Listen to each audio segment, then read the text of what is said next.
សួស្តីបងប្អូនទាំងអស់គ្នាខ្ញុំពេលលេងអង្គលេងខ្ញុំចូលចិត្តហាន់ស្លឹកគ្រៃដាក់ជាមួយប៉ុន្តែមុននឹងដាក់ស្លឹកគ្រៃយើងត្រូវលេងអង្គនឹងឲ្យរាងក្រហមតិចសិនពីព្រោះអីស្លឹកគ្រៃកាលណាយើងឆាប់ដាក់ជាមួយអង្គទៅវាឆាប់ខ្លោចអញ្ចឹងមើលតែអង្គនឹងប្រែពណ៌បន្តិចចឹងហើយយើងហាន់ស្លឹកគ្រៃដាក់ទៅស្លឹកគ្រៃណាយើងមិនបាច់ហាន់អីឲ្យម៉ត់អីពេកទេខ្ញុំម្ដងនេះគឺខ្ញុំហាន់ស្លឹកគ្រៃដាក់អញ្ចឹងទៅហើយខ្ញុំដាក់ខ្ជាយហើយយើងលេងទៅបងប្អូនអ្នកនៅស្រុកគេបើមានស្លឹកគ្រៃហូបមានតែដាំខ្លួនឯងបើមិនដាំខ្លួនឯងពេលទៅស្រុកខ្មែរហ្នឹងបេះយកមក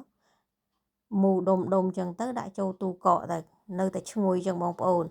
ដល់ពេលខ្ជាយនេះគឺខ្ញុំដកចេញពីទូកកមកខ្ញុំកាច់ដាក់ហើយខ្ញុំលេងជាមួយគ្នាទៅកាលណាយើងលេងដាក់អញ្ចឹងពេលដែលយើងស្លកកឈ្ងុយណាបងប្អូនអើយពេលដែលយើងដាក់ស្លឹកគ្រៃដាក់ខ្ជាយនឹងទៅ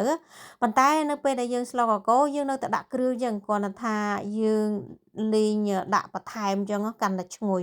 ស្លកកយើងកាន់តែឆ្ងាញ់និយាយមែនបងប្អូនអញ្ចឹងពេលដែលខ្ញុំលេងហើយអញ្ចឹងខ្ញុំទុកឲ្យត្រជាក់ខ្ញុំយកទៅកិនក្នុងម៉ាស៊ីនខ្ញុំនេះកិនតែ3ទ្រុលទេពួកខ្ញុំអត់ចូលចិត្តកិនឲ្យវាម៉ត់ពេកទេកិនអង្គលេងម៉ត់ពេកពេលយើងយកទៅស្លក៏មិនសូវឆ្ងាញ់បានទេបងប្អូនបើក1ទ្រុល2ទ្រុល3ទ្រុលគឺបានទៅតាមម៉ាស៊ីនបងប្អូនទេបងប្អូនចង់បុកក៏បុកទៅចង់កិនក៏កិនទៅអញ្ចឹងក្នុងវីដេអូនេះមានតែប៉ុណ្្នឹងទេសូមជូនពរបងប្អូនទាំងអស់គ្នាមានសុខភាពល្អសុវត្ថិភាពល្អសូមឲ្យប្រទេសខ្មែររបស់យើងមានសន្តិភាពជារៀងរហូតថ្ងៃនេះម៉ែសវណ្ណនៅប្រទេសអង់គ្លេសសូមជម្រាបលា